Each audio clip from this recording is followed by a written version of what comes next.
महिला विश्वचषकाच्या अंतिम सामन्यात भारत प्रथम फलंदाजी करणार. दक्षिण आफ्रिकेचा नाणेफेक जिंकून गोलंदाजीचा निर्णय. पावसाच्या व्यत्ययानंतर थोड्याच वेळात सामना सुरू होणार. महायुतीच्या वर्षभराच्या काळात एक फुटकी कवडीही आमदारांना मिळाली नाही. शिंदेचे आमदार किशोर पाटलांचा सरकारला खर्च आहे, तर जळगावात युती करू म्हणणारे भाजप नेते कधी पलटी खातील भरोसा नसल्याचंही वक्तव्य. किशोर पाटलांचा राग योग्य, त्यांच्या मतदारसंघात भाजपनं काम केलं नाही. गुलाबराव पाटलांकडून किशोर पाटलांच्या वक्तव्याला दुजोरा.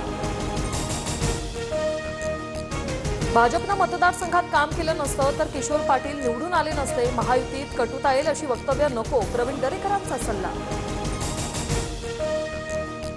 महापालिकेत आमचा महापौर होऊ दे. मागाठाणेमधील मालवणी महोत्सवात उद्धव ठाकरेंचं गारहाणं. आता सर्व दुकानं बंद झाल्याने साकडं घालण्याचं काम जोरात. उद्धव ठाकरेंच्या गारहाण्यानंतर प्रसाद लाड यांची टीका.